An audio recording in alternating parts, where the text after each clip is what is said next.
What did Paula Creamer do to leave everyone absolutely speechless? Well, at least she's not just any golfer. She's one of the finest female athletes to ever play on the golf course. From winning 10 LPGA Tour events to ranking as high as number 2 in the Women's World Golf Rankings, Paula's career has been nothing short of extraordinary. But it's not just about the wins and the glory. Paula has left everyone speechless time and again. What is it about her that keeps us on the edge of our seats? Is it her brilliant performance at the 2015 Solheim Cup after everyone wondered why she was chosen? Or is it her shocking comeback in the sport after everyone thought she had quit professional golf? Well, let's quickly start things off with her from the beginning. Paula Creamer was born on August 5, 1986 in Mountain View, California, and raised in Pleasanton. Creamer's family wasn't like other golf stars, as she wasn't born into a family that had a history of golfing. Her father was a pilot, and her mother was a stay-at-home mother, but at least they had something in common with golf then. The house where Paula's family lived had a view of the first tee of the golf course at the Castlewood Country Club. From their home, they could see the area where golfers begin their rounds at the golf course. Even at that, Paula did not develop an interest in golf immediately. Instead, she dedicated herself to acrobatic dancing and gymnastics. It was at the age of 10 when she shifted from the gymnastic hall to the golf course. Just 2 years into her golf journey, she managed to dominate the scene by winning an incredible 13 consecutive regional junior events in Northern California. And that's not all. The very next year, she soared to the top and claimed the title of the top-ranked female junior golfer in California. Her parents quickly realized her incredible golfing talents and made the bold decision to send her to Bradenton, Florida in 2000. Here, they enrolled her at IMG Pendleton School, a prestigious coeducational prep school known for nurturing athletic prodigies. By the time she was 17, she had already won 19 national tournaments, including 11 American Junior Golf Association events. It's no wonder she was crowned Player of the Year by the AJGA in 2003. She truly showed off her exceptional talent on the national stage, representing the United States in prestigious events like the Junior Solheim Cup, the 2003 U.S. Girls Junior, and the U.S. Women's Amateur, where she finished as a semifinalist. And the following year, she absolutely crushed it, finishing second place in the LPGA Tour's ShopRite LPGA Classic, just one stroke behind Christy Kerr. Later that year, she tied for 13th in the U.S. Women's Open and represented the United States in the Curtis Cup. Last but not least, she ended the year by winning the LPGA Final Qualifying Tournament by 5 strokes to secure membership on the tour for the 2005 season. What a way to end your amateur career. She was definitely ready to take on the professional circuit. And she's off. In 2005, she started her professional career by joining the LPGA Tour, where she quickly made her mark. By May 22nd, she had already etched her name into the history books with an incredible 17-foot birdie putt on the final hole of the Sybase Classic in New Rochelle, New York, to win by a single stroke. This victory made her the youngest winner of a multiple-round tournament in LPGA history.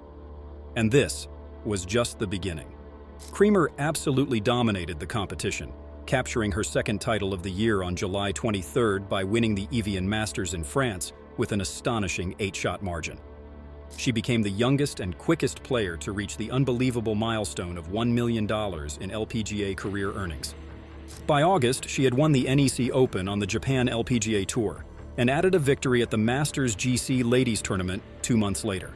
Her achievements earned her a spot in the U.S. Solheim Cup team, making history as the youngest player to do so and helping the U.S. team win the Cup with an impressive record. What a season she had. Absolutely outstanding. At the end of the season, she got rewarded with the LPGA Rookie of the Year title, finishing second on the money list behind the legendary Annika Sorenstam, and was also ranked second behind Sorenstam in the inaugural Women's World Golf Rankings. However, as her second season began, everything was about to turn into a nightmare. All eyes were on Paula, and the golfing world was eagerly anticipating the rising star to break even more records. Unfortunately, injuries struck. She faced some serious wrist and foot problems that were devastating. At one point, she could barely walk. Despite her injuries, she pushed through pain, making the cut in all 27 LPGA tournaments she played, including 14 top 10 finishes and earning over $1 million in prize money. Can you believe it? Her best result was a tie for second at the Mitchell Company Tournament of Champions. If I had the kind of injuries she had that year, I would have probably retired. But thank goodness she didn't. Creamer rebounded in 2007, winning 2 LPGA Tour titles. On February 17th, she won her third career title at the SBS Open at Turtle Bay with a 40-foot birdie putt. And in November, she dominated the Mitchell Company Tournament of Champions, defeating Birdie Kim by 8 strokes. She led the U.S. Solheim Cup team in points and went unbeaten in 5 matches. With 13 top 10 finishes and over $1.3 million earned, Creamer ended the season 3rd on the money list. How is it even possible that she has already accomplished so much? But we are not even at the best part yet. Paula Creamer's journey had only just begun. In 2008, she had an electrifying season, dominating the LPGA Tour like never before. She won an astonishing 4 events and raked in over $1.8 million. The year kicked off with a bang as she claimed her 5th LPGA title at the Fields Open in Hawaii, staging a jaw-dropping comeback that left everyone speechless.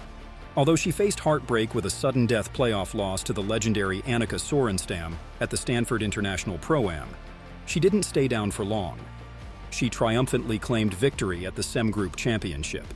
In July, Creamer shot an 11 under 60 at the Jamie Farr Owens Corning Classic, just 1 stroke shy of the LPGA Tour record, and went on to win the tournament.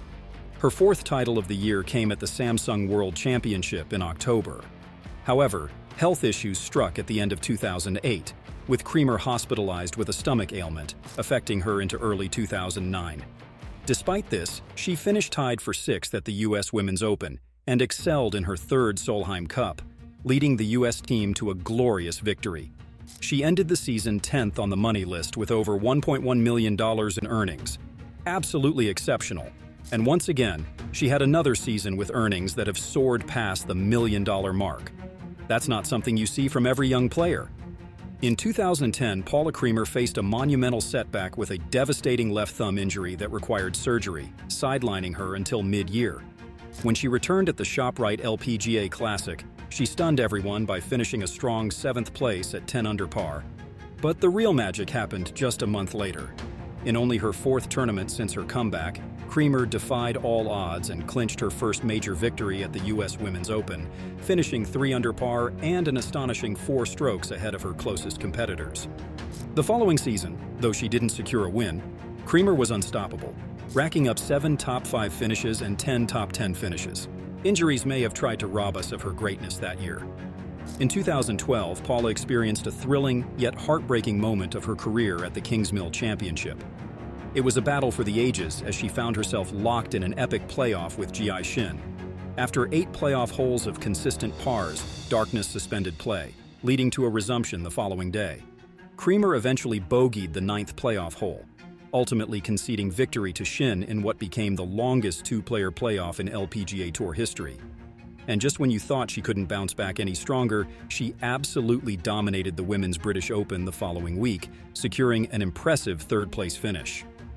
In 2014, Paula Creamer returned to the winner's circle with a dramatic victory at the HSBC Women's Champions Tournament in Singapore. After tying with Azahara Munoz, Creamer sank a remarkable 75-foot eagle putt on the 2nd playoff hole to clinch her first LPGA title since the 2010 U.S. Women's Open. And in 2015, Creamer faced some tough challenges as she dropped outside the top 40 in the world rankings. Her poor ranking led to controversy when U.S. team captain Julie Inkster decided to pick Paula Creamer for the Solheim Cup, raising many eyebrows. When the lineup was announced, many were surprised to see Creamer's name slotted in the opening match. But she repaid the captain's trust by brushing aside Germany's Sandra Gall. When asked why Paula was picked, Inkster said, "I have all the confidence in the world in her. It was a no-brainer for me." The U.S. captain's brilliant move paid off with Creamer teaming up with Morgan Pressel to take down the Europeans' top 2 players, Suzanne Pettersen and Anna Nordqvist, in a 3-2 victory that got the Americans off to a strong start. Creamer played a crucial role in the U.S. team's 2015 Solheim Cup win. After winning the Cup, Paula said, "Everybody questioned why I was here, and I'm just proud of myself and proud of my team for believing in me and, of course, Julie for picking me and putting me on this team. The way it finished today, it just is icing on the cake." The following seasons became challenging for Creamer as she fell outside the top 100 in earnings with a modest season. She showed improvement in 2019 with 2 top 10 finishes, including a tie for 6th at the Dow Great Lakes Bay Invitational, However, wrist and thumb injuries forced her to skip the entire 2020 season to focus on recovery. Paula returned to competition in 2021, but her performance has been a bit up and down, with only one cut made in 7 tournaments. She then took a break from tournament play for over a year due to maternity leave, making a comeback in mid-2022. After making a comeback, there were several questions from fans if she will be able to play at top level. Just like everyone thought, throughout 2023 she struggled to make cuts in most events. When asked about her tough period, she said, "I love playing golf, I love competing, and I want to win. It's been a very tough 5 years for me. Everything in my life has changed, but I'm learning how to figure it all out. Last year I felt like a rookie with my daughter being out there. Everything has been a new challenge, and these girls are good. Everybody out here is really good. I've made a very big effort in putting in the time and the work ethic into my off-season." And here we are, at the most exciting part of the off-the-golf-court fame, where the spotlight shines bright and curiosity runs wild. Everyone is eager to uncover the secrets of her financial success and delve into the intricacies of her private life. Creamer's relationship and marriage life haven't been that smooth. She first got engaged to Derek Heath, a United Airlines pilot and United States Air Force veteran, in December 2013, before getting married in 2014. Their marriage didn't last as they parted ways years later. In 2021, she found herself engaged to none other than former baseball player Shane Kennedy, and they have a child together. Her financial status has made her one of the highest earners in golf history, reaching a net worth of an impressive $12.1 million as of 2023. That's a lot of money anywhere in the world, if you ask me. Paula's impressive performance has landed her a spot at 19th on the all-time LPGA career money list,